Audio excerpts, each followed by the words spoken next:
Hello दोस्तों, welcome to Commerce Educators. Last class में आप लोगों के साथ मैंने एक टेस्ट पेपर डिस्कस किया था जो मुझे लग रहा है कि एग्जाम पॉइंट ऑफ व्यू से काफी इंपॉर्टेंट था। उसमें हमने डिस्कस किए थे कैपिटल बस्टिंग के और पोर्टफोलियो मैनेजमेंट के क्वेश्चंस। और आज हम करने जा रहे हैं फॉरेक्स और डेरिवेटिव के क्वेश्चंस को डिस्कस, जो मुझे लग रहा है कि हाँ, एग्जाम पॉइंट ऑफ व्यू से अच्छे हैं, प्रीवियस ईयर क्वेश्चंस हैं, तो अच्छा है। इनको अब एक बार प्रैक्टिस करके जाना चाहिए अगर किसी ने नहीं कर रखा है तो। अगर किसी ने प्रीवियस ईयर एग्जाम के क्वेश्चन, प्रीवियस ईयर जो एग्जाम में आए हुए क्वेश्चंस को ट्राई नहीं किया है, तो उनके लिए तो ये वीडियो बहुत ज्यादा इंपॉर्टेंट रहने वाला है। हाँ, किसी ने कर रखा है ऑलरेडी और वो देखना चाहता है कि हाँ, मेरे को उसका आंसर का प्रेजेंटेशन कैसा रहना चाहिए, तो यस, वो इस वीडियो को कंटिन्यू कर सकता है। तो चलिए शुरू करते हैं आज का सेशन। सबसे पहले question number first, choose the most appropriate option for the following MCQs. अच्छा, अगेन वही आंसर शीट मैंने यहाँ पर रख रखी है, तो हम साथ साथ में देख सकते हैं। ओके, तो क्या कह रहा है सर ये क्वेश्चन? एक कॉल ऑप्शन कॉन्ट्रैक्ट है, कॉल ऑप्शन कॉन्ट्रैक्ट जिसका प्रीमियम है 200 रुपए। प्रीमियम 200 रुपए है, ये आपने खरीदा है, मतलब you are the call buyer. The exercise price is ₹25 and the current market price is 22। Current market price से कोई लेना देना नहीं है। एक्सरसाइज प्राइस 25 रुपए है और शेयर प्राइस 3 महीने बाद हो जाएगा 30 रुपए। तो उससे आपको, अच्छा, कॉल ऑप्शन जब भी हम लेते हैं तो हम ये कहते हैं कि भैया बढ़ेगा, क्योंकि हमने कॉल ऑप्शन बाय किया है। Buy call option, buy call option मतलब पता है ना तुमको? तुमने क्या किया, खरीदने का राइट खरीद लिया है, तो ये लॉन्ग पोजीशन है, तो ये लॉन्ग पोजीशन है। और कोई भी इंसान लॉन्ग पोजीशन तब बनाता है जब उसे लगता है कि मार्केट बढ़ने वाला हो। ओके, कॉल मतलब प्लस, बाय मतलब प्लस, ये हमने सेट कर रखा है। कॉल को प्लस, पुट को माइनस, बाय को प्लस और सेल को माइनस। ठीक है, तो प्लस प्लस क्या हो जाएगा? Plus long position. ओके, अब वाकई में 25 का 30 रुपए अगर हो जाता है तो मुझे 5 रुपए का फायदा होगा कि नहीं होगा? बिल्कुल सर, 5 रुपए का फायदा हो जाएगा। कितने पे? एक शेयर पे। ओके, और एक कॉन्ट्रैक्ट कितने शेयर्स का है सर? 100 शेयर्स का है, तो एक कॉन्ट्रैक्ट पर मुझे फायदा होगा टोटल कितने का? 500 का। 500 में से 200 तो ऑलरेडी प्रीमियम के जा चुके हैं, तो अभी 300 रुपए का मुझे फायदा होगा, प्रॉफिट होगा। Okay, next. You are a forex dealer in India, rate of rupee and pound in the international market. Rupee और पाउंड का रेट दे रखा है, क्या यूएस डॉलर इक्वल्स टू, तो मतलब ये हो गया sir 1 rupee equals to dollar 0.01386,952। और ये हो गया है सर रूपी 1 इक्वल्स टू डॉलर, रूपी नहीं, pound. Next one is pound. Pound 1 is equals to dollar कितना? 1.3181,401। ओके जी, तो करना क्या है? What will be your direct code? अच्छा, पाउंड के रिगार्डिंग तुमको रुपीज का डायरेक्ट रिलेशन बताना है, तो बता देंगे सर। पाउंड और रुपीज में क्या रिलेशन होगा? 1 पाउंड इक्वल्स टू कितने रुपए होंगे, ये बताना है। 1 पाउंड इक्वल्स टू कितने रुपए होंगे, ये बताना है, तो बता दो। अच्छा, हम लोग कैसे करते हैं? हम लोग कहते हैं कि भैया एक इक्वेशन, वैसे तो हो जाएगा, कोई दिक्कत नहीं है। 1 पाउंड इक्वल टू रुपये बताना है ना, तो डिवाइड कर दो। 1.3181, 1.3181,401 डिवाइड बाय 0.01386,952, 95.0386। या तो आप ऐसा कर सकते हैं, या फिर आप क्या कर सकते हैं, जैसा सर डायरेक्ट तो हमको नहीं आता, तो मैंने कहा एक इक्वेशन बनाते हैं। हमको चाहिए रुपी पर पाउंड। ओके, तो रुपी अपॉन डॉलर इनटू क्या करो? Dollar upon pound. Okay sir, अब वैल्यूज पुट करो।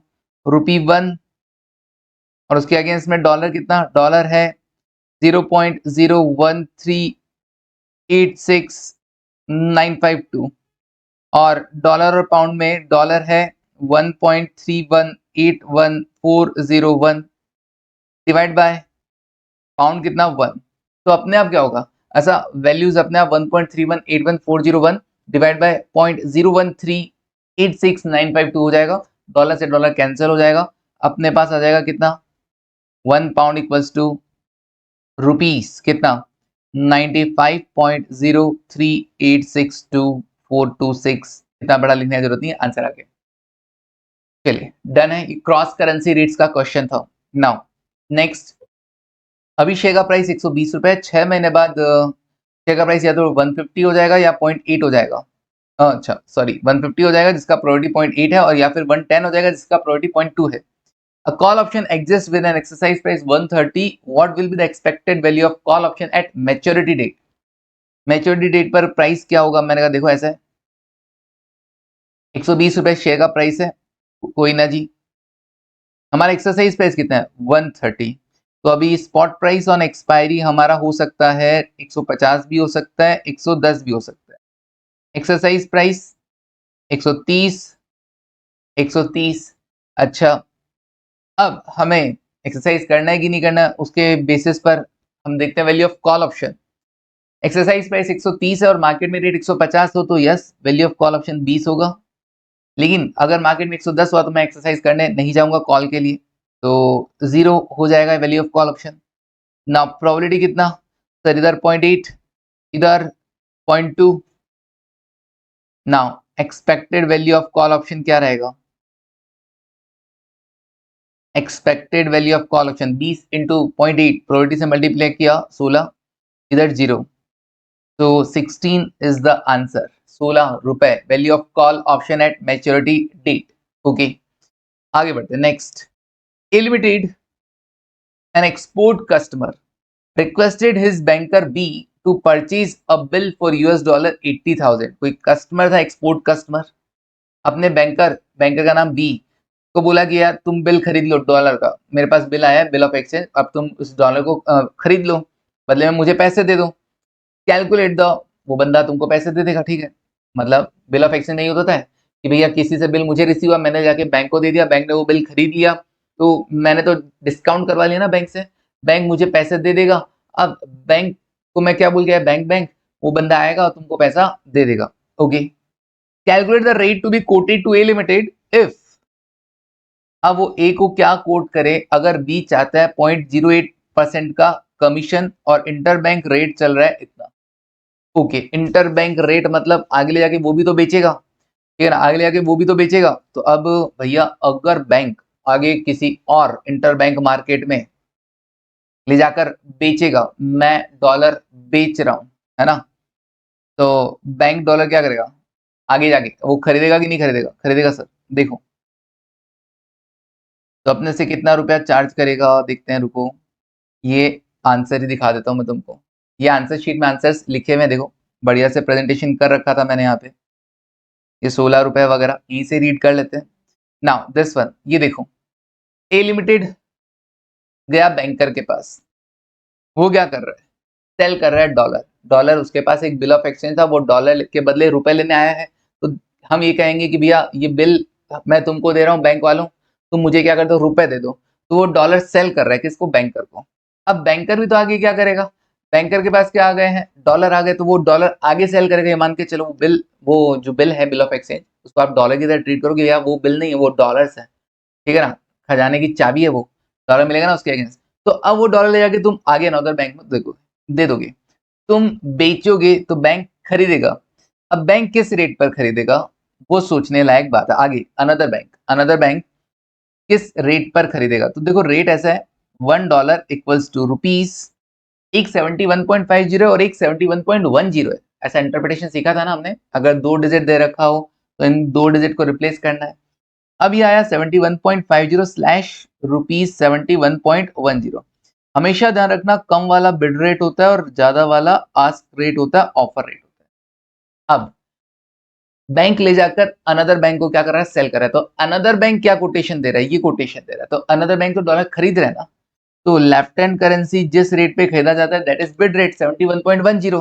तो मैंने यहां पे लिखा कि another bank will purchase dollar at the rate 71.10। अब ठीक है जी, मतलब बैंक से जो अनदर बैंक है वो क्या रेट चार्ज कर रहा है, 71.10 रुपी चार्ज कर रहा है पर डॉलर। मतलब वो बैंक को कितना मिलेगा, इस बैंक को हर डॉलर के बदले 71.10 मिलेगा, बिल्कुल। अब हमें ये पूछा है कि भैया हम ए लिमिटेड को कितना देंगे, हम ए लिमिटेड को कितना देंगे, तो देखो हमसे, हाँ, rate charge to banker B, another bank banker B से कितना ले रहा है, 71.10 दे रहा है, डॉलर के बदले 71.10 दे रहा है। हम क्या करेंगे, हम हमारा मार्जिन इसमें 0.08% रखकर, हम कौन, बैंकर बी, हम हमारा 0.08% मार्जिन लेस करके बाकी पैसा किसको देंगे, ए लिमिटेड को दे देंगे। तो हमने रेट कोटेशन कितना करेंगे, ए लिमिटेड को 71.04, ये अपना बैंकर बी का मार्जिन हो जाएगा, मतलब प्रॉफिट हो जाएगा, बैंकर बी का प्रॉफिट हो जाएगा। तो सिंपली बैंकर बी को मिल रहा था 71.10 इंटरबैंक मार्केट में, ठीक है ना, डॉलर सेल करने पर। अब बैंकर बी ए लिमिटेड को क्या कोटेशन देगा, अपना 0.08% मार्जिन रखकर बाकी का पैसा ए लिमिटेड को दे देगा। ओके सर, डन है। चलो आगे बढ़ते हैं। Now question number second, section B, again वही 7 क्वेश्चन है, और 7 क्वेश्चन है, हर एक क्वेश्चन 7 नंबर का था, 6 क्वेश्चन करने को दिए थे मैंने ना। अब देखो, global limited and Indian company will need $5 lakh in 90 days. तो ये कंपनी है, जिस इंडियन कंपनी है, इसको डॉलर चाहिए, अच्छा तो खरीदना पड़ेगा। The following information is given, क्या अभी का रेट $1 इक्वल टू 69.40 और 90 डेज फॉरवर्ड रेट भी बता रखा है कि भैया आज अगर तुम फॉरवर्ड कॉन्ट्रैक्ट कर लेते हो तो ये रेट तुमको चार्ज होगा, मतलब $5 लाख के बदले तुमको कितने रुपए देने पड़ेंगे सर, $5 लाख इंटू 71.50, 35 लाख नहीं, 3,57,50,000, 3,57,50,000, 3,57,50,000 रुपीज देना पड़ेगा। इंटरेस्ट रेट्स भी दे रखा है, इंटरेस्ट रेट देने का मतलब है मनी मार्केट हैज पूछना। Compare the strategies of money market has versus no hedging and compute the net advantage। पहली बात तो ये नो hedging नहीं, ये एक्चुअली पूछना चाहता है फॉरवर्ड hedging।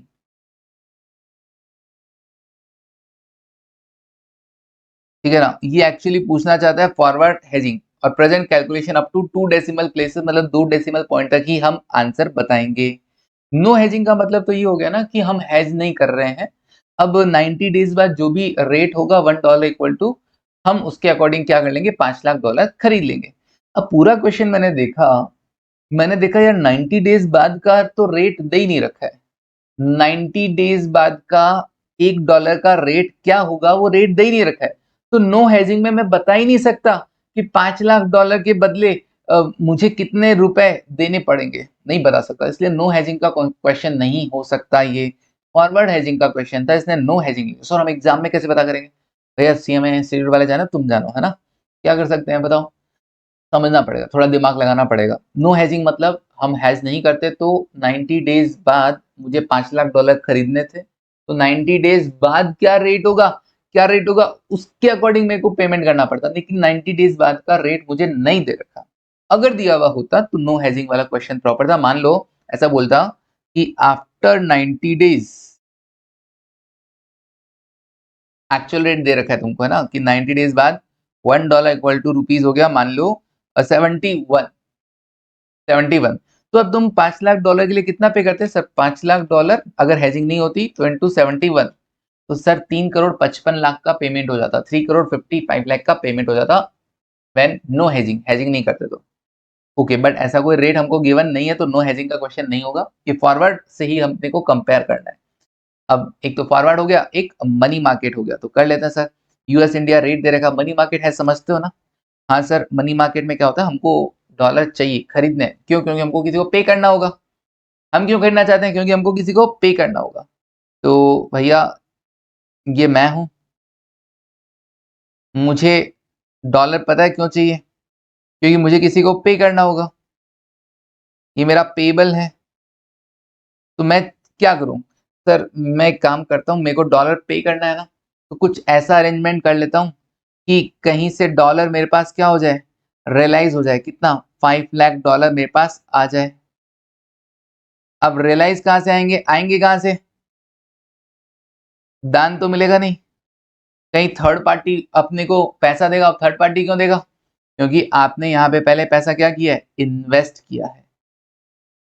तो आपको इन्वेस्ट करने होंगे डॉलर। अब कितने डॉलर इन्वेस्ट करोगे कि वो $5 लाख में कन्वर्ट हो जाएंगे आफ्टर 90 डेज, तो वो एक्स अमाउंट आपको पता करना पड़ेगा, और फिर वो स्टेप चल जाएंगी, बोरो, कन्वर्ट, इन्वेस्ट, ठीक है ना, रियलाइज और रीपे वाला। और इसमें रीपे इंपॉर्टेंट है, क्योंकि डॉलर यहाँ पे हमको चाहिए, डॉलर हम खरीद रहे हैं, तो पेमेंट कितना होगा इन रूपी टर्म्स, वो अपने को जानना जरूरी है। ये मनी मार्केट है सर, जिसने भी वीडियोस वगैरह नहीं देखे हैं फॉरेक्स से, वो देख सकता है, यूट्यूब पे भी सारे अवेलेबल हैं, ठीक है ना। ओके, हाल फिलहाल तो चलिए आगे देखो।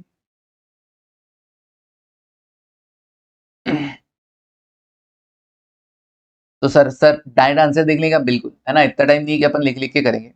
अब सुनो कैसा होगा, हेजिंग थ्रू फॉरवर्ड कॉन्ट्रैक्ट अगर आपको करना है तो आप क्या करोगे, since global limited needs $5 lakh in 90 days, तो क्या होगा, उसको चाहिए तो ये फॉरवर्ड कॉन्ट्रैक्ट कर लेगा, तो it will book a forward purchase contract of $5 lakh at the rate $1 equals to ₹71.50। Okay, इधर की जगह इधर लिख देते हैं।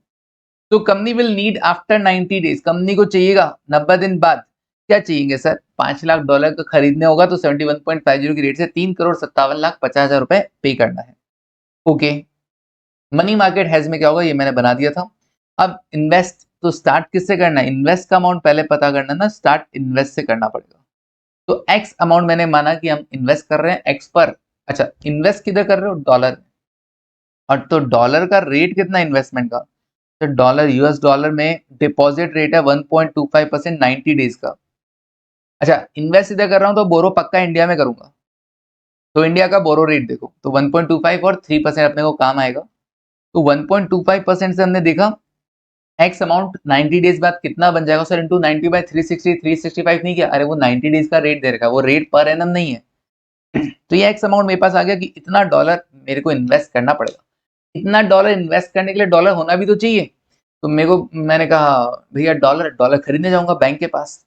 अब मैं बैंक के पास आज गया डॉलर खरीदने के लिए, तो बैंक वालों ने कहा कि भैया रेट कितना 69.50, तो 493,827 को 69.50 रुपीज से मल्टीप्लाई कर लो, आपके पास आ जाएगा रुपए, आपको कितने रुपए चाहिए ताकि आप 493,827.16 खरीद सकें और उन्हें इन्वेस्ट कर सकें। कितने रुपए चाहिए सर, ये रुपए भी नहीं है मेरे पास, कुछ नहीं होता अपने पास है ना, फिर भी पैसा कमाना है, तो बोरो किया। कितना पैसा बोरो किया, बोरो का रेट इंडिया में 3%, रुपीज बोरो कर रहे हैं तो इंडिया का रेट लगेगा ना 3%, कितना टाइम के लिए 90 डेज के लिए किया, बोरो करके उसको कन्वर्ट करवा दिया इतने डॉलर में, उस डॉलर को अपन ने इन्वेस्ट कर दिया।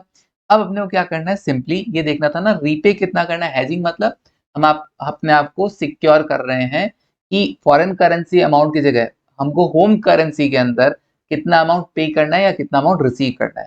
यहाँ पर हमको पे करना था तो हम ये देख रहे हैं कि $5 लाख होम करेंसी में कितना होगा, होम करेंसी में मुझे कितना पे करना है, तो रीपे कितना करना होगा सर, हमने बोरो किया था 343,20988, उस पर 3% इंटरेस्ट चार्ज हो जाएगा, टोटल रीपेमेंट हो जाएगा 353,50617। तो कंपनी को कितने रुपए की जरूरत है सर, 353,50617 रुपीज की जरूरत है। ओके, 90 डेज बाद इतने रुपए टोटल आउटफ्लो होगा, ये हमने फिक्स कर लिया। अब मनी मार्केट हैज में तो 3,53,50,617 पे करना पड़ रहा है, और फॉरवर्ड हेजिंग में हमको 3,57,50,000 पे करना पड़ रहा है, तो फॉरवर्ड में ज्यादा देना पड़ रहा है, मनी मार्केट में कुछ कम देना पड़ रहा है, तो हमने लिख दिया benefit of money market has. Okay done है, चलिए आगे बढ़ते हैं नेक्स्ट क्वेश्चन। तो मनी मार्केट हैज और फॉरवर्ड हैज दोनों हमने एक क्वेश्चन में देख लिया है। नेक्स्ट क्वेश्चन, अ सिल्वर मर्चेंट, देखो इसका स्कैनर वगैरह में जो सर्च आंसर में जो आंसर है मेरे को उससे कोई लेना देना नहीं है, मैं जो आंसर एक्चुअल करेक्ट आंसर है मैं उससे करवा रहा हूँ, ठीक है। अ सिल्वर मर्चेंट रिक्वायर इन 3 मंथ टाइम, कोई सिल्वर मर्चेंट है उसको 3 महीने के टाइम पीरियड में क्या चाहिए, 3,000 केजी ऑफ सिल्वर चाहिए, okay, for making silver article during a wedding season. He expect the price to increase, उसको लग रहा है प्राइसेस बढ़ेंगे। Silver sell at spot rate of ₹5,100 पर केजी, सिल्वर क्या हो रहा है अभी कितने पे बिक रहा है, 5,100 रुपए पर केजी पे बिक रहा है। ईच सिल्वर फ्यूचर कॉन्ट्रैक्ट कितने का है, 50 केजी का एक कॉन्ट्रैक्ट है, एक्सपायरिंग इन 3 मंथ सेल, अच्छा फ्यूचर कितने पे सेल हो रहा है अभी 5,200 पे, फ्यूचर कितने पे सेल हो रहा है 5,200 पे, मतलब स्पॉट रेट भी दे दिया फ्यूचर रेट भी दे दिया। The merchant wants to hedge half his requirement through future, अब अपनी रिक्वायरमेंट को आप क्या करना चाह रहे हो, फ्यूचर के थ्रू हैज करना चाह रहे हो। देखो यहाँ पे एक बच्चा कंफ्यूज होता है कि जनरली हमारे पास क्या होता है, हमारे पास में जैसे कोई करेंसी वो रिसीव हो रही होती है, करेंसी रिसीव हो रही है तो हम क्या करते हैं, हम उसके लिए हैज करने के लिए क्या करते हैं, अलग अलग, जैसे फॉरवर्ड कॉन्ट्रैक्ट में मेरे पास डॉलर आएंगे तो मैं फॉरवर्ड सेल कॉन्ट्रैक्ट करूंगा, फ्यूचर सेल कॉन्ट्रैक्ट करूंगा, राइट। ऐसा ही होता है? बिल्कुल सर। या फिर मैंने कोई पोर्टफोलियो वगैरह का देखें, उनके हेजिंग देखें डेरिवेटिव के अंदर, तो वहाँ पे क्या होता है, मैंने ऑलरेडी शेयर खरीद रखे हैं, लॉन्ग पोजीशन बना रखी है, तो उसको हेज करने के लिए मैं एक शॉर्ट पोजीशन बनाता हूँ। तो बच्चा क्या करता है, यहाँ पर भी क्या करता है, अच्छा सिल्वर है तो सिल्वर में एक शॉर्ट पोजीशन बनाओ, क्योंकि उसको हेजिंग का मतलब यही है कि शॉर्ट पोजीशन बनाओ। जबकि यहाँ पर क्या है, उसको भैया खरीदे नहीं है उसने, ऑलरेडी उसकी कोई पोजीशन नहीं है, उसको चाहिए सिल्वर, चाहिए उसको, तो उसको खरीदना है। तो क्या करो, यहाँ सेल का कॉन्ट्रैक्ट नहीं होगा हेजिंग करने के लिए, उसको खरीदना है भाई, उसको खरीदने का रेट आज ही फिक्स करना है। तो खरीदने का ही रेट फिक्स करना है ना। अब इसने बोला merchant wants to hedge half his requirement. अगर वो हाफ रिक्वायरमेंट को हैज करना चाहता है थ्रू फ्यूचर से, तो एक काम करो, 3000 केजी उसका टोटल रिक्वायरमेंट है, उसका आधा 1500 केजी के लिए फ्यूचर बाय का सौदा आज ही कर लो। बाय फ्यूचर होगा, सेल फ्यूचर नहीं होगा। बच्चे का एक जनरल, मोस्टली बच्चों का मैंने आज तक देखा ऐसा डाउट आता है, भैया यहाँ पे बाय करना होगा क्योंकि उसको रेट फिक्स करना है, मुझे 3000 केजी चाहिए, जिसमें 1500 तो फिक्स कर लो at least.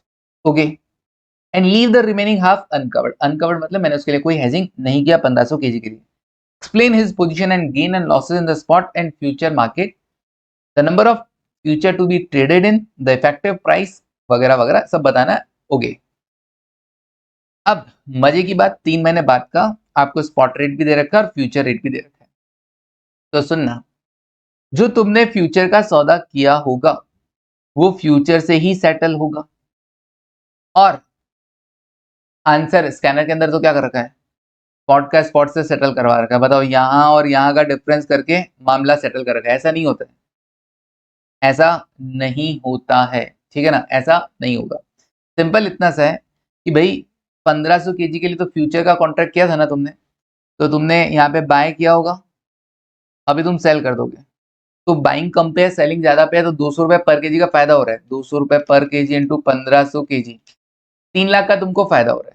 Okay, future contract square of हो गया है, पहले बाइंग का पोजीशन बनाया, फिर तुमने स्क्वायर ऑफ कर दिया, सेल करके तुमने क्या कर दिया, उसको स्क्वायर ऑफ कर दिया है। Okay, square of the position cell करके।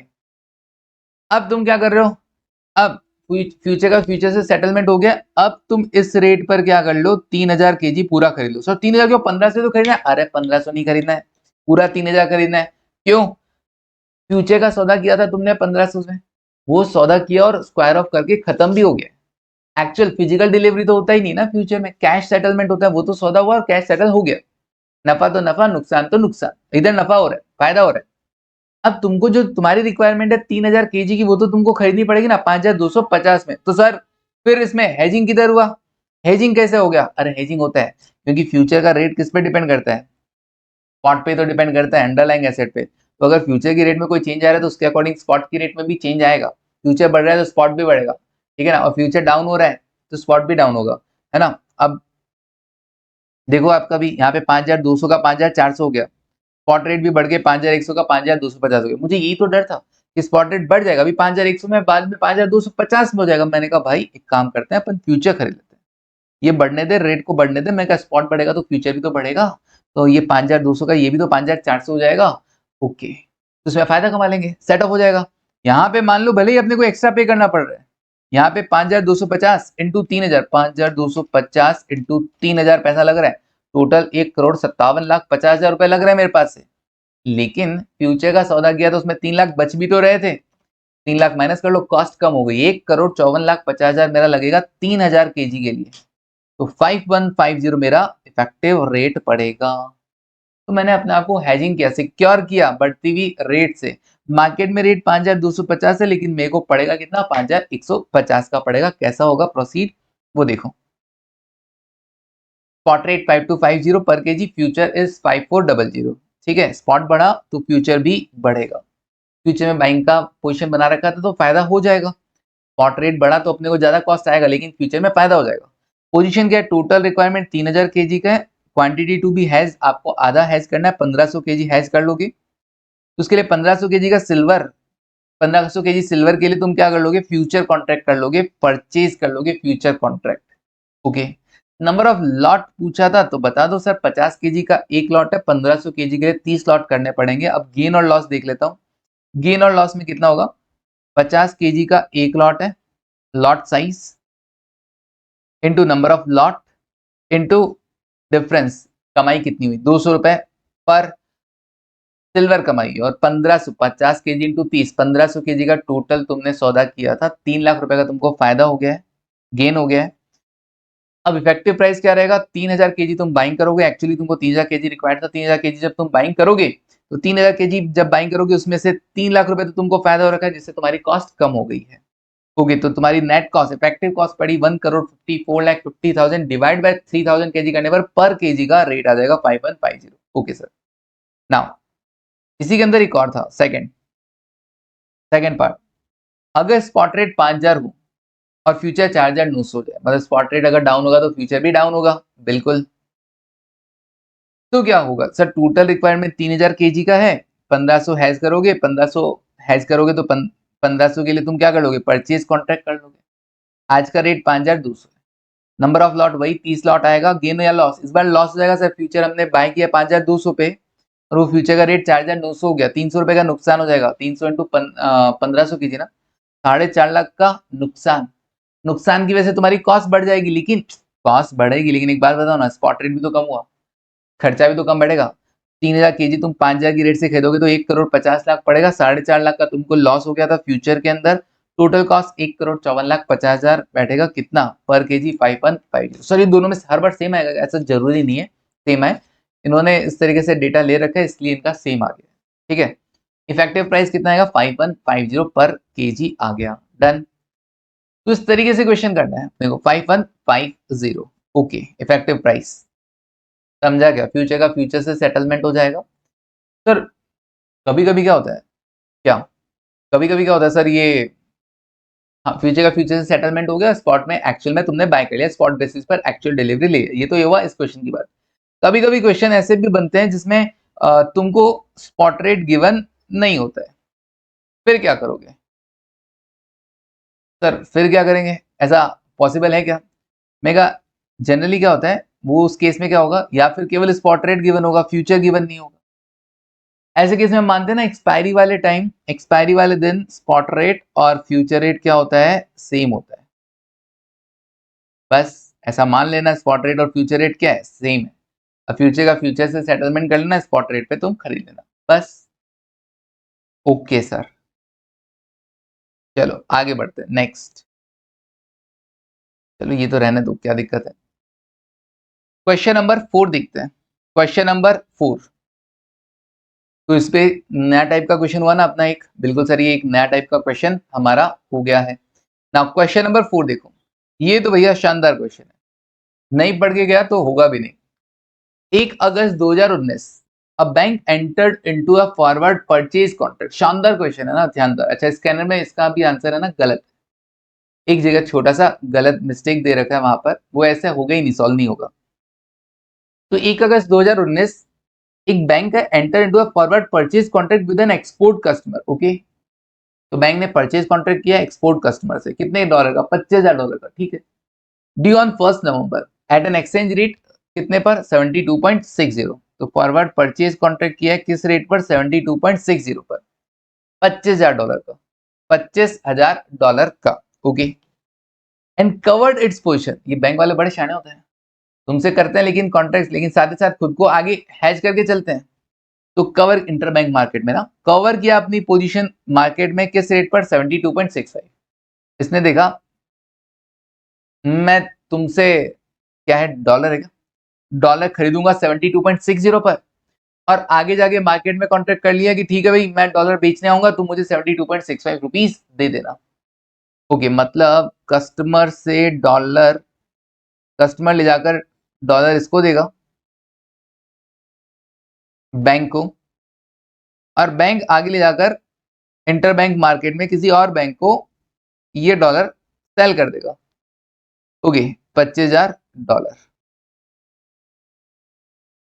अब ये बैंक ने क्या किया भैया, इसके साथ तो सौदा किया 72.60, इसके साथ सौदा किया 72.65, 0.05 का इसको फायदा होगा कि नहीं होगा, बिल्कुल होगा।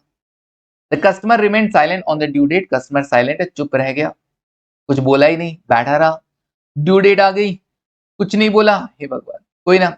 16 नवंबर को, 16 नवंबर the bank cancel the contract. अच्छा इसमें 15 दिन बाद कैंसिलेशन हो रहा है, पहले जमाने में 15 दिन बाद ही कैंसिलेशन होता था, अभी auto cancellation 3rd working day पर हो जाता है, समझ में आया? ओके, तो 16 नवंबर को, 16 नवंबर, पुराना क्वेश्चन है ना, इसलिए 16 नवंबर को बैंक ने क्या किया, कैंसिल कर दिया कॉन्ट्रैक्ट। ऑटो कैंसिल करना पड़ेगा, कस्टमर नहीं आया तो भैया ऑटो कैंसिलेशन हो जाएगा। Without further notice as 15 days had expired, पहले 15 डेज हुआ करते थे, अभी 3 डेज हुआ करते हैं। After the contract due date the following exchange rate prevail, क्या है? 1 नवंबर की रेट्स आपको दे रखी। 1 नवंबर क्या थी? वो ड्यू डेट अगस्त था ना, 1 अगस्त के बाद सितंबर, अक्टूबर, नवंबर, 3 महीने बाद का। ओके, 1 नवंबर का, ठीक है जी। 1 नवंबर के लिए इंटर बैंक टीटी रेट्स, मतलब टेलीग्राफिक ट्रांसफर रेट, उसमें कंफ्यूज नहीं होना, इंटर बैंक रेट है, मतलब बैंक और अनदर बैंक के बीच का ट्रांजेक्शन। 1 मंथ फॉरवर्ड अगर आपको कोई सौदा करना है तो ये रेट्स दे रखी है, और मर्चेंट टीटी रेट्स मतलब बैंक वाला कस्टमर को क्या रेट कोट कर रहा है ये वो दे रखा है। ड्यू डेट की रेट दे रखी है 16 नवंबर की, काफी अच्छा क्वेश्चन है, ध्यान से करना। 16 नवंबर, फिर वो जो ऑटो कैंसिलेशन हुआ था ना, उस दिन का देख रखा है। इंटर बैंक मतलब बैंक और अनदर बैंक का बीच का रेट, और मर्चेंट मतलब बैंक और कस्टमर के बीच का रेट दे रखा है। Interest on outlay of fund 12% है। ये क्यों दे रखा है पता है? कि भैया कस्टमर तो हो गया था fail to honour the contract. अब ऐसे केस में क्या होगा, अगर बैंक का किसी भी तरह का कोई आउटफ्लो होता है, इस चक्कर में अगर बैंक को कोई पैसा वैसा चार्ज हुआ, कोई आउटफ्लो हुआ, तो बैंक बदमाश क्या करेगा? बैंक कहेगा कस्टमर वालों, कस्टमर है ना, कस्टमर वालों कहेगा, कस्टमर तुम्हारे वजह से मेरा आउटफ्लो हो रहा है फंड का, इसलिए मैं क्या कर रहा हूं, मैं भैया तुम पे इंटरेस्ट चार्ज करूंगा। तो जितना भी आउटफ्लो होगा बैंक का उस ड्यू डेट वाले दिन, उस पर क्या करेगा बैंक, इस कस्टमर से इंटरेस्ट भी चार्ज करेगा। एक्चुअली अपने से लास्ट में पूछा ये charges payable by the customer on the cancellation, तो कैंसिलेशन पे कॉस्ट ऑफ कैंसिलेशन वगैरह तो रहेगा ही रहेगा, प्लस साथ ही साथ आपसे ये इंटरेस्ट भी चार्ज किया जाएगा। Okay, explain the position of the bank in relation to customer and market on the various dates, अलग अलग डेट्स पर आपको कस्टमर और बैंक का रिलेशन बताना, और बैंक का मार्केट के साथ रिलेशन बताना है कि क्या क्या सौदे हो रहे हैं, बैंक का कस्टमर के साथ क्या क्या कब कैंसिलेशन वगैरह हो रहा है, और बैंक का मार्केट में क्या क्या स्क्वायर ऑफ हो रही है पोजीशन वगैरह, वो सब बताना है अलग अलग डेट्स पर। स्वैप लॉस और गेन बता देना, मार्जिन को इग्नोर मार देना, बस ठीक है।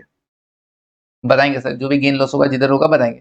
काफी अच्छा क्वेश्चन है, बड़ा ध्यान से सुनना और वहां पे बड़ा ध्यान से प्रेजेंट करना। क्या है सर ये क्वेश्चन? Question number 4। सबसे पहले 1 अगस्त को क्या हुआ, bank entered into forward purchase contract of $25,000 eight the rate 72.60। Sir ये रेट कैसा है? भाई बैंक खरीद रहा है, बैंक खरीद रहा है, मर्चेंट रेट देखो ये 72.60, ये ऑलरेडी दे रखा था 72.60।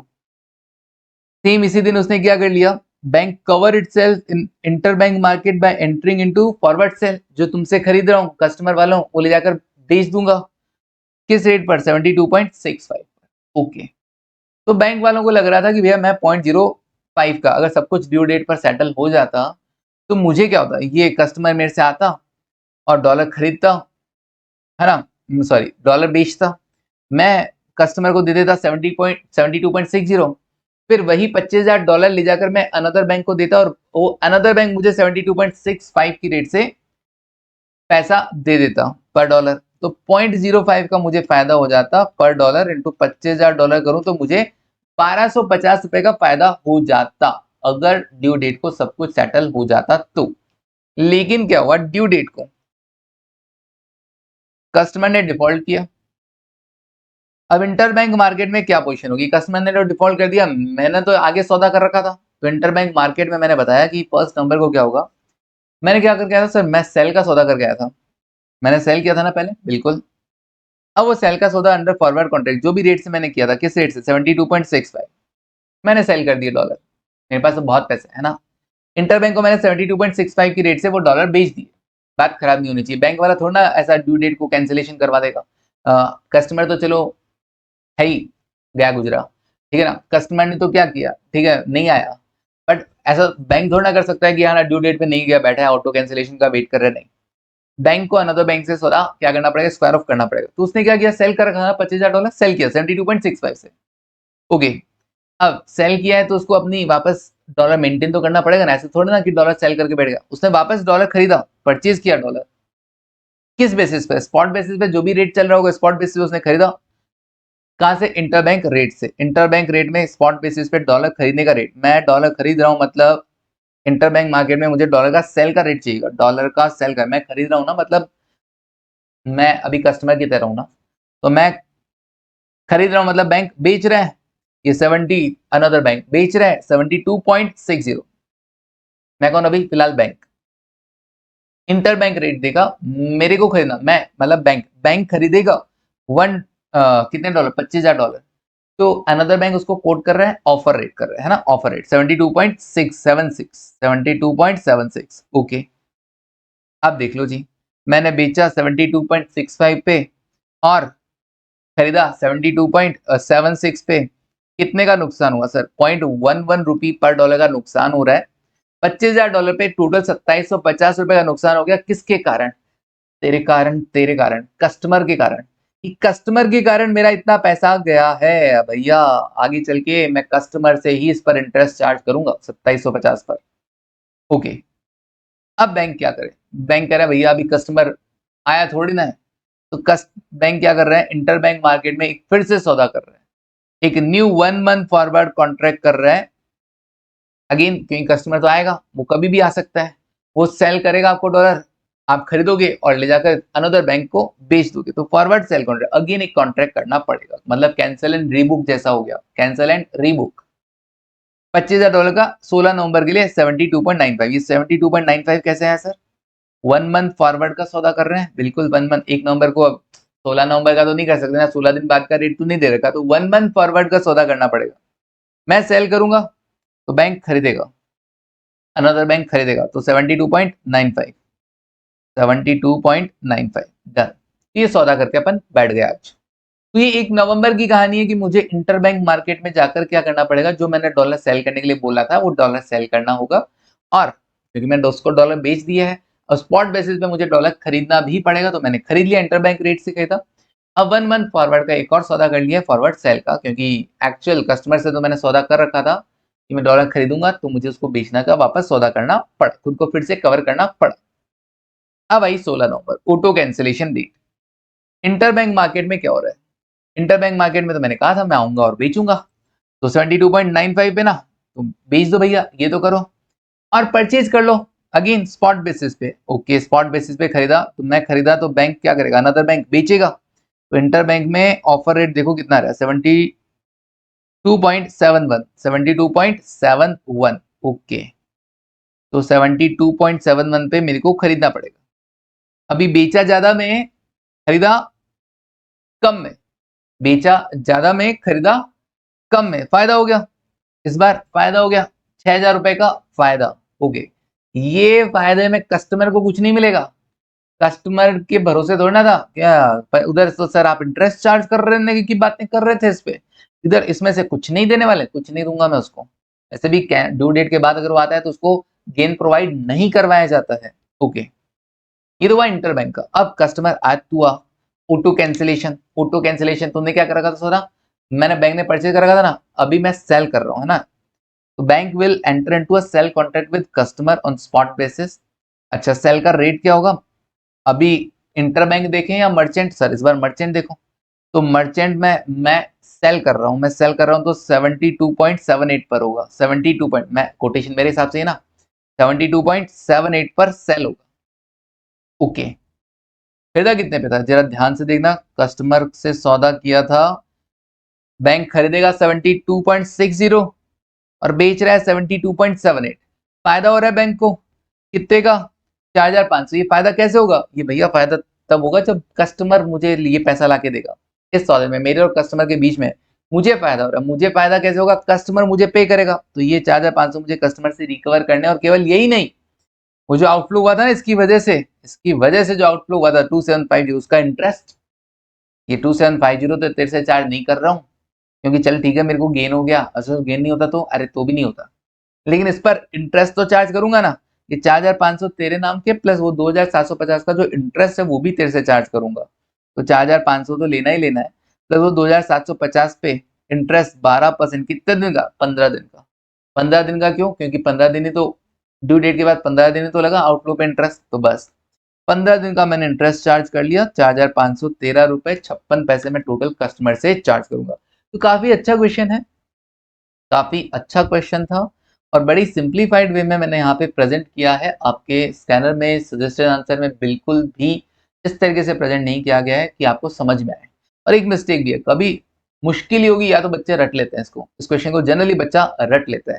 ऐसा जो जो वीडियो अगर यूट्यूब पे देख रहा है तो मुझे बताना कि कौन कौन बच्चा इस क्वेश्चन को रट लिया था।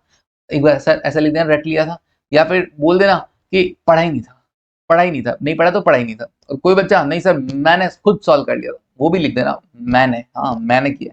यार तूने किया होगा, ठीक है टेंशन नहीं, चल तू पक्का पास होएगा। हाँ चल आप देखो, आगे देखते हैं question number 5। All the best है ना तुम सबको, बहुत अच्छा अच्छा एग्जाम देके आना, बहुत अच्छा अच्छा प्रेजेंट करके आना, अच्छे अच्छे नंबर लेके आना, है ना।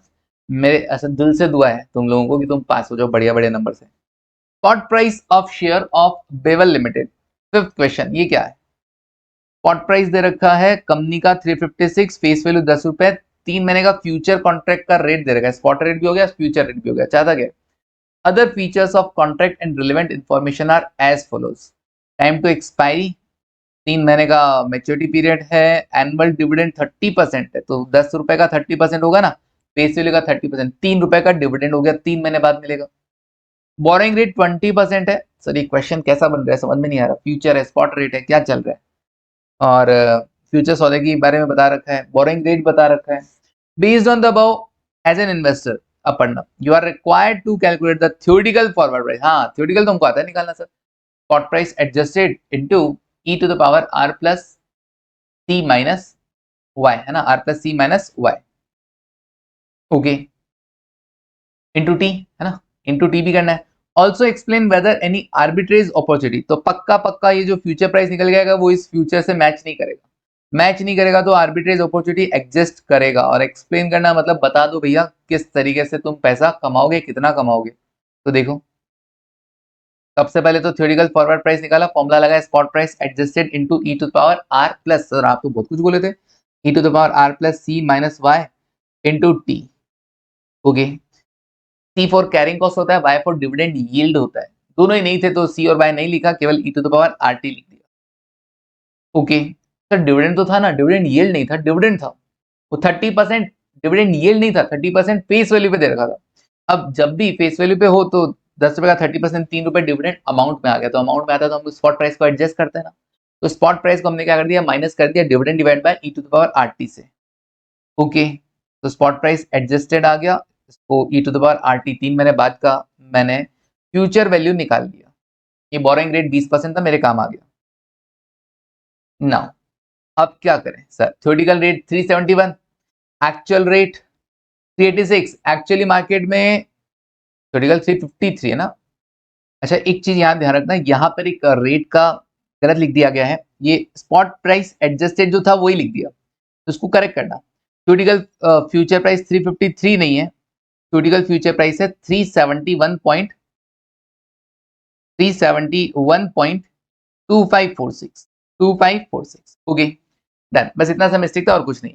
नाउ एक्चुअल फ्यूचर प्राइस 386 है, जो कि थ्योरेटिकल फ्यूचर प्राइस से क्या है ज्यादा है, तो दोनों में डिफरेंस है, तो आर्बिट्रेज अपॉर्चुनिटी तो रहेगा। अब स्ट्रेटेजी क्या रहेगा सर, एक्चुअल फ्यूचर क्या है, ज्यादा है तो future is over valued, over valued है तो फ्यूचर सेल कर दो, स्पॉट शेयर आर्बिट्रेज के लिए क्या कर लो, एक मार्केट में सेल का पोजीशन बना रहे हो तो दूसरा मार्केट में आपको बाय का पोजीशन बनाना पड़ेगा, लॉन्ग पोजीशन बनाना पड़ेगा, buy share in the spot market.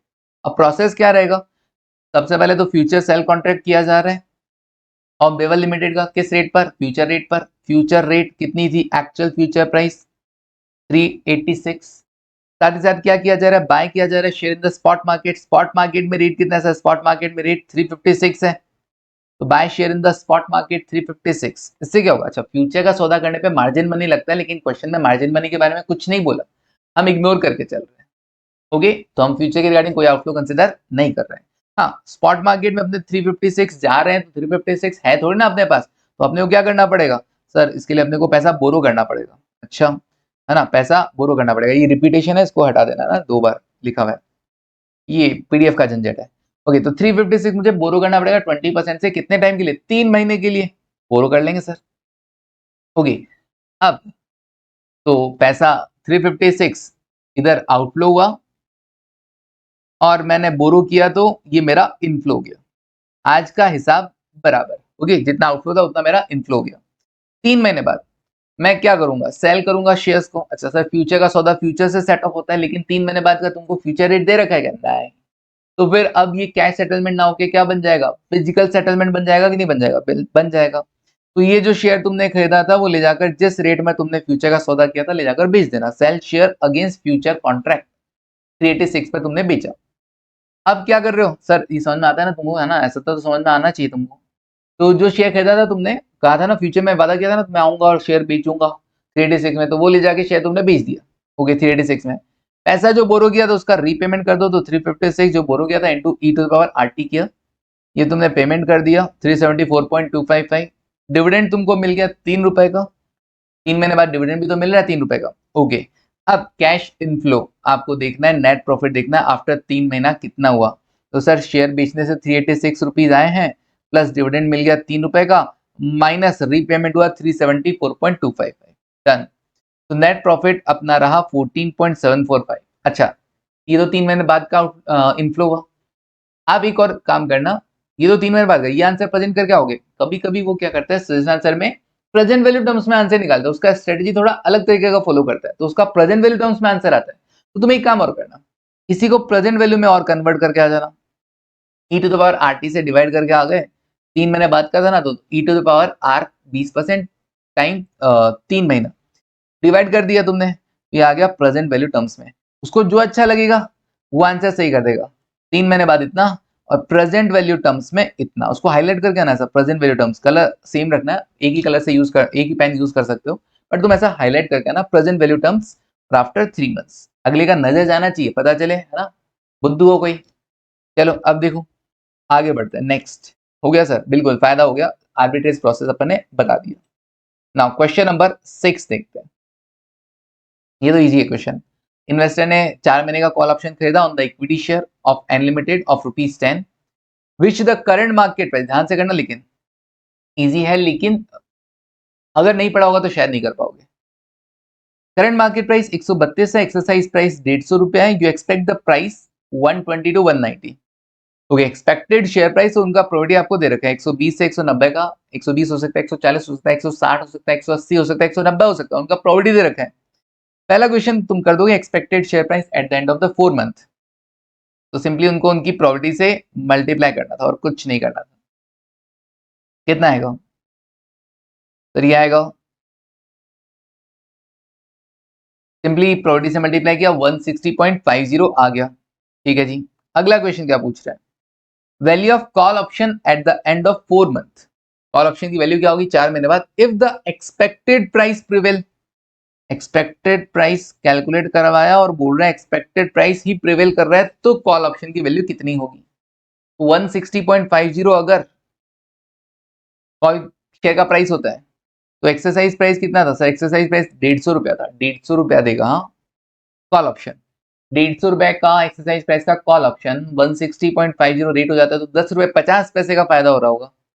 तो 10 रुपए 50 पैसे का फायदा हो रहा है ना, तो तुम्हारा ये जो 10 रुपए 50 पैसे है यही वैल्यू ऑफ कॉल ऑप्शन हो जाएगा अगर शेयर का प्राइस 160.50 हो जाता है। 150 रुपए एक्सरसाइज प्राइस है, तो 10 रुपए 50 पैसे का वैल्यू ऑफ कॉल ऑप्शन होगा। फिर एक और पूछा इसने, क्या? वैल्यू ऑफ ऑप्शन बताओ in case the option is held to its maturity, अगर मैच्योरिटी तक रखते हैं, what will be the expected value of call option. केवल इतना सा पूछा, जैसे एक एमसीक्यू आया था ना ऊपर, सेम वैसा ही। एक्सपेक्टेड प्राइस प्रिवेल ऐसा नहीं बोला, रखते हो तो एक्सपेक्टेड वैल्यू बताओ। एक्सपेक्टेड वैल्यू हर प्राइस पे तुमको चेक करना पड़ेगा वैल्यू ऑफ कॉल ऑप्शन कितना है, और उसको उनकी प्रोबेबिलिटी से मल्टीप्लाई करना होगा, जैसे एमसीक्यू में हमने किया था। अपने को क्या करना, सबका एक्सपेक्टेड प्राइस लिखा, spot price on expiry, exercise price लिखा, वैल्यू ऑफ कॉल ऑप्शन हर एक पे पता कर दिया कि भैया 150 एक्सरसाइज प्राइस है तो 120 हुआ, तो वैल्यू ऑफ कॉल ऑप्शन 0, 140 हुआ तो तब भी एक्सरसाइज नहीं करेंगे, 160 हुआ तो 10 रुपए का फायदा, 180 हुआ 30 का फायदा, 190 हुआ 40 का फायदा। तो जो जो फायदा वैल्यू ऑफ कॉल ऑप्शन है उसको उनकी प्रोबेबिलिटी से मल्टीप्लाई करके expected value of call option आ जाएगा। ऐसा हमने एमसीक्यू में किया था। डन। हो गया, आसान था, बट अगर नहीं पढ़ा हुआ होगा तो गलती कर जाओगे। इधर वाला आंसर इधर लिख दिया तो सही हो गया भी मामला गड़बड़ हो जाएगा, ध्यान रखना। ठीक है ना, तुम पता चले वैल्यू ऑफ कॉल ऑप्शन पता करके आ गए, वो सेकंड में पता करके आ गए, थर्ड वाला नहीं समझ में आया, खाली छोड़ दिया, सेकंड भी गलत थर्ड भी गलत। ऐसा नहीं होगा सर हमने सेकंड में लिखा था आंसर, थर्ड वाला वो सही करके कर देगा क्या, हमने बस तो सर सेकंड की जगह थर्ड ही तो नहीं लिखा बस, अरे गलत हो जाएगा वो, क्योंकि सेकंड का आंसर अलग है, थर्ड का आंसर अलग है। नेक्स्ट सर, ये इंटरेस्ट रेट स्वैप का क्वेश्चन है। Company X and Y wants to raise, interest rate swap का क्वेश्चन भी यहाँ पे इन्वॉल्व कर लिया गया। यहाँ पर X and Y wants to raise $50 million each. They have been offered the following rates per annum. Okay. काफी टाइम हो गया क्वेश्चन आया नहीं है, चांस है कि आ जाता है, आ जाए, है ना। तो X और Y रेज करना चाह रहे हैं $50 million. Okay, they have been offered the following rates. क्या क्या ऑफर है? कंपनी X को फिक्स रेट फ्लोटिंग रेट दोनों से ऑफर बता रखा है, Y को भी बता रखा है। अच्छा, बीपीएस क्या होता है? Basis points. 100 basis points equals to 1%। तो 25 मतलब क्या हो गया? लाइबोर प्लस 0.25% और ये हो गया LIBOR plus 0.37%। Bank be on a commission of 0.2% fully bound by Y, ignore it, is arranging an interest rate swap between X and Y. Okay, तो बैंक बी है जो स्वैप बैंक की तरह काम करेगा, अपना कमीशन कितना रखेगा? 0.2%।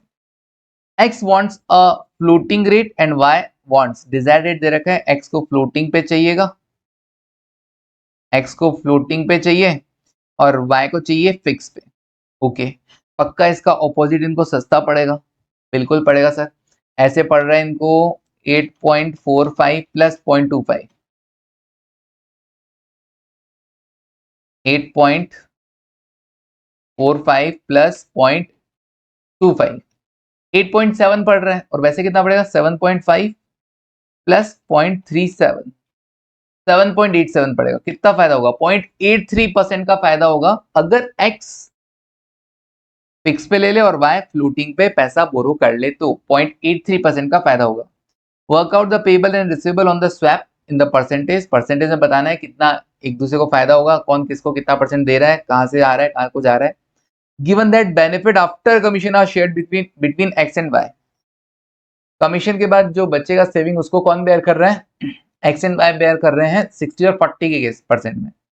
तो सर 0.83% का टोटल फायदा हो रहा है, उसमें से 0.2% अगर हम दे देंगे इसको, 0.2% इसको हम दे देंगे, 0.83 में से 0.2 हटाया, 0.63 बचा। 0.63 को या 60-40 के रेशियो में बांट देना।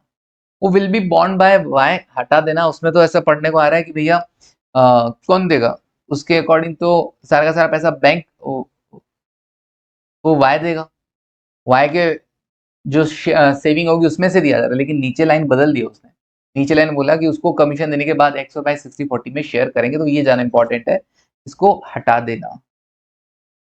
आपने क्यों लिखा? अरे एग्जाम में आया था तो मैंने भी लिखा। What will be the effective rate of interest payable by X and Y their respective gain due to the swap. Effective rate of interest मतलब इफेक्टिव कॉस्ट बता देना।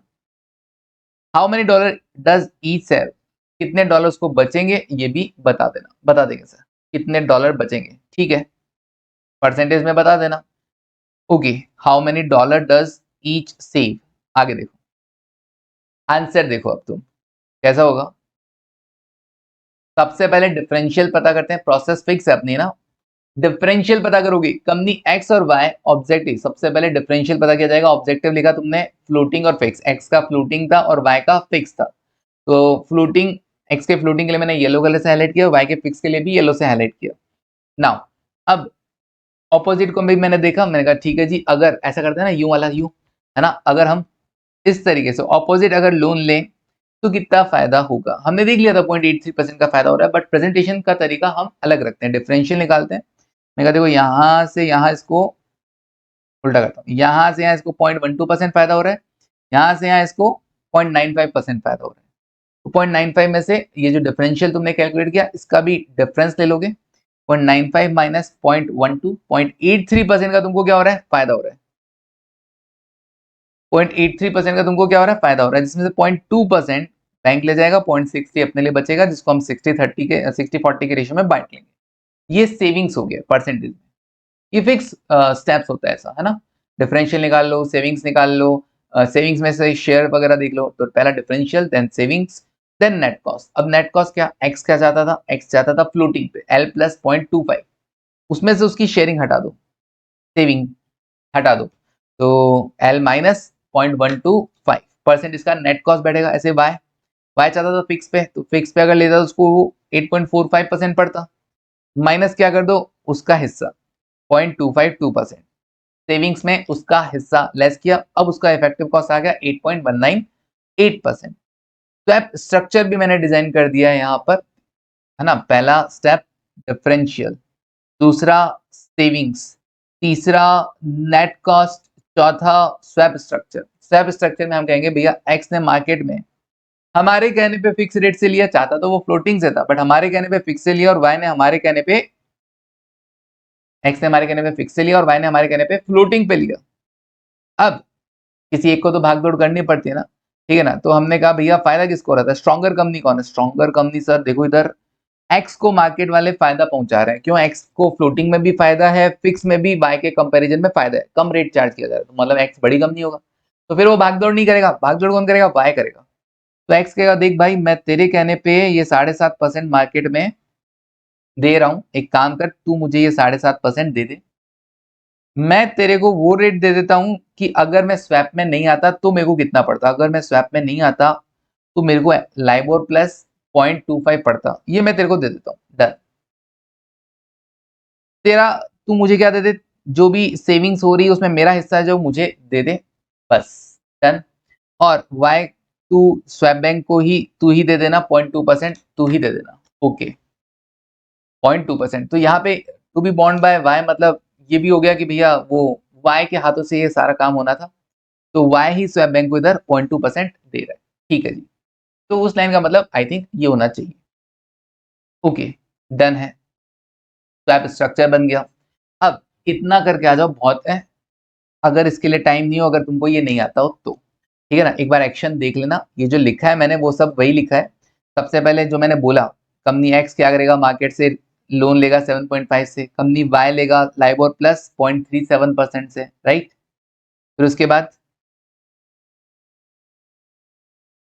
फिर मैंने क्या बोला कि एक्स वाई को देगा 7.5% और वाई से लेगा कितना, लाइबोर प्लस 0.25%। उसको लिखा कैसे जाएगा, X will collect from, X will collect from slash pay to company Y interest rate differential, interest rate differential ये वर्ड है, ये लैंग्वेज याद कर लेना, विल कलेक्ट फ्रॉम और slash pay to company Y interest rate differential, that is कितना, receive, collect from पहले लिखा ना वर्ड, तो कलेक्ट कितना कर रहे हो वो पहले लिखो, माइनस पे टू कर दो, जो भी नेट आएगा वो आप लिख दोगे, 7.5 माइनस लाइबोर प्लस 0.25, तो 7.5 में से 0.25 लेस हो जाएगा, 7.25 माइनस लाइबोर। यही सेम सेम लैंग्वेज इधर बना देना। इधर तो कंपनी एक्स के बारे में लिखा विल कलेक्ट फ्रॉम, इधर लिखना company Y will pay to पहले लिख देना, कलेक्ट फ्रॉम बाद में लिख देना, company X interest rate differential कितना, रेट वही ये वाला डिट्टो यहाँ पे चिपका देना, ओके सर। फिर आगे देखते हैं, फिर क्या हुआ था, फिर सर फिर वो सेविंग, कंपनी एक्स को रिसीव हो रहा है, company Y will pay to X, company क्या शेयर इन सेविंग्स, तो company X will collect its sharing in savings, या कंपनी वाई में लिखेंगे company Y will pay to company X its share in saving. फिर company Y एक काम और कर रहा है, क्या कर रहा है, स्वैप बैंक को 0.2% दे रहा है in the swap arrangement, okay. तो जो काम किया ना बस वो लिख दिया, कंपनी एक्स ने क्या किया वो लिख दिया, कंपनी वाई ने क्या किया वो लिख दिया। एक्शन नहीं भी हो लिखा जाए चलेगा, बट मुझे नहीं लगता कि इतना तुमको कोई दिक्कत आएगा, क्योंकि अगर स्वैप स्ट्रक्चर बना लिया है तो एक्शन में भी कोई दिक्कत नहीं। सर मुझे तो ना केवल इतना ही आता है, 1 2 3 इतना ही लिख के आ जाना, ठीक है ना। अच्छा अब अगले ने डॉलर में पूछा था, वो भी बता देना ना, उसकी सेविंग कितनी होगी, उसने बोला था ना कि how many dollar does save per annum due to the swap, तो हर साल $50 का है ना, $50 मिलियन, ये भी लिख के आना, कितना सेविंग होगा, $50 मिलियन है ना, $50 मिलियन है। हर साल कितना सेविंग होगा? 0.378% का सेविंग होगा। अमाउंट में जरूर बता कर आना वरना नंबर नहीं आएंगे इतना, है ना, वो कट कर लेगा बेटा। 50 into 0.378, 50 into 0.378, okay sir percent है ना तो डिवाइड बाय 100। 0.378 क्या है? परसेंट है तो डिवाइड बाय 100, तो क्या आ गया? 0.189 आ गया, 0.189 मिलियन डॉलर। और अगर आप इसको मल्टीप्लाई 10 लाख से करते हो, 10 लाख, तो आपके आ गया 189, $1,89,000। इसको सेविंग हो जाएगा। तो भी $50 मिलियन का लोन था, 0.252%, तो 50 मिलियन मतलब 50 into 10 lakh, into 10 lakh, okay 50 into 10 lakh किया इंटू 0.252%, तो $1,26,000 का इसको पर ईयर सेविंग होगा। ये भी लिख के आना ना, ये भी लिख के आना, ये 2 लाइंस और लिख के आना ना, शेयर इन सेविंग, सेविंग जरूर लिख के आना। ओके, तो जो जो चीजें पूछी अगली बता के आओ यार। इफेक्टिव कॉस्ट पूछा था, बता दिया। सेविंग डॉलर में पूछा था, डॉलर में भी बता दिया। स्वैप स्ट्रक्चर बने तो ठीक, नहीं बने तो ठीक। वापस बताता हूं मैंने कैसे किया। पहले एक्स ने मार्केट से किस रेट पर लोन लिया एक्चुअली वो लिख दिया, वाई ने मार्केट में एक्चुअली किस रेट से लोन लिया वो लिख दिया। फिर मैंने कहा एक्स कह रहा है कि भैया मैं जिस रेट से लोन ले रहा हूं, एक काम कर वाई तू मुझे वो रेट दे दे, 7.5% मुझे मेरा पैसा दे दे, है ना। ओके, मैं तेरे को क्या करता हूं, अगर मैं स्वैप में नहीं आता तो मेरे को जो फ्लोटिंग रेट पड़ रहा होता वो मैं तुझे पे कर देता हूं, बस। अब अगर कोई सेविंग होती है तो उस सेविंग में तू मुझे मेरा हिस्सा दे देना, डन। और बेचारा स्वैप बैंक को उसका हिस्सा तू दे देना, काम खत्म, हो गया काम। चलो आगे बढ़ते हैं। नेक्स्ट हो गया सर क्वेश्चन, बिल्कुल। लास्ट क्वेश्चन, क्वेश्चन नंबर 8 क्या कह रहे हैं? An Indian exporter has sold handicraft item to an American business house. Okay, Indian exporter है, अमेरिकन बिजनेस हाउस को आइटम बेच रहा है। आइटम हैंडीक्राफ्ट आइटम है ना, हैंडीक्राफ्ट आइटम, कुछ भी सोचते तुम। The exporter will be receiving $1 1 lakh in 90 days. Okay, तो एक्सपोर्टर क्या कर रहा है? रिसीव कर रहा है $1 1 लाख रिसीव कर रहा है इन 90 डेज। ठीक है, 90 दिन में मेरे पास डॉलर आएंगे, $1 लाख आएंगे। Premium for a dollar put option, अच्छा पुट ऑप्शन के लिए, अच्छा डॉलर आएंगे तो डॉलर का सेल कॉन्ट्रैक्ट का सौदा कर रहा है।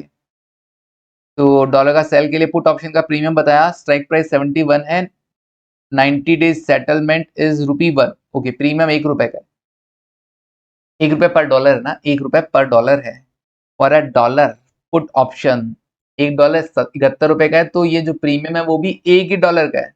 $1 पे ₹1 प्रीमियम, तो भाई $1 लाख का पुट लेने वाले हो तुम तो $1 लाख प्रीमियम हो जाएगा कि नहीं हो जाएगा? बिल्कुल हो जाएगा। $1 पर ₹1 प्रीमियम, तो $1 लाख पर $1 लाख प्रीमियम हो गया।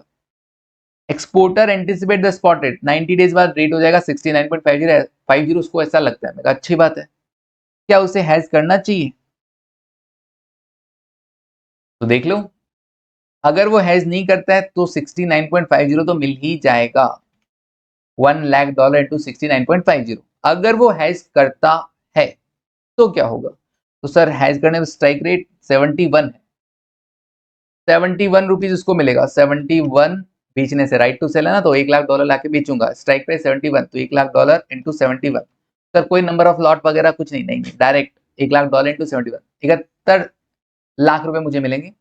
लेकिन इसके लिए $1 लाख का प्रीमियम जा चुका होगा, 70 लाख मेरा नेट बचेगा। लेकिन अगर मैं हेजिंग नहीं करता हूं तो केवल 69,50,000 मुझे मिलेंगे, 69,50,000 मिलेगा। तो हेजिंग कर लेना चाहिए ना, बिल्कुल कर लेना चाहिए।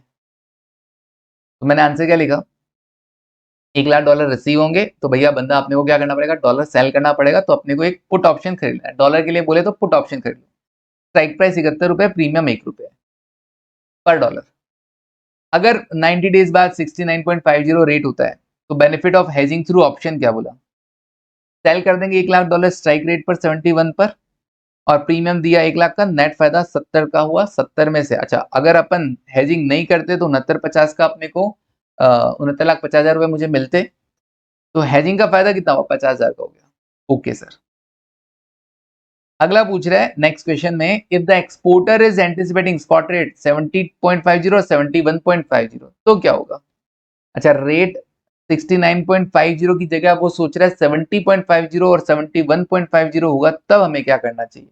तो मैंने पहले लिखा, अगर 70.50 आप एक्सपेक्ट करते हो तो यहां तक का मामला तो सेम रहेगा। अगर मैं पुट ऑप्शन लेता हूं तो नेट अमाउंट रिसीवेबल 70 लाख होगा। लेकिन अगर मैं पुट ऑप्शन नहीं करता हूँ, हेजिंग नहीं करता हूँ, तो 70,50,000 मिलेगा कि नहीं मिलेगा? मिलेगा सर। तो फिर काय को हेजिंग करना, है ना? तो फिर काय को हेजिंग करना, 50,000 नेगेटिव आ रहा है, तो no benefit of hedging through option. फिर 70.50 पे नहीं आ रहा, तो 71.50 अगर मुझे लग रहा है, तो बेवकूफ हूँ जो मैं पुट ऑप्शन खरीदूंगा? नहीं खरीदूंगा, बिल्कुल नहीं खरीदूंगा। पुट ऑप्शन अगर मैं खरीदा तो 70 लाख का इनफ्लो होगा, अगर हेजिंग नहीं करता हूं तो 71,50,000 का इनफ्लो होगा। तो काय को मैं हेजिंग करूंगा फिर? No benefit of hedging through option. तो बड़ा इजी सा क्वेश्चन था, कोई मुश्किल क्वेश्चन नहीं था। एक बार हमने क्या कर लिया, फ्यूचर ऑप्शन के क्वेश्चन थोड़े से रिकॉल कर लिए हैं जो प्रीवियस ईयर एग्जाम में आए हुए हैं, और जो लग रहा है कि हाँ, चांसेस होता है कि इसके जैसा क्वेश्चन फिर से बन जाता है। तो चलिए, आज मैंने एक और सेशन आपके साथ कंसिडर कर लिया है। चलिए, तो आज के लिए बस इतना ही। Thank you, take care and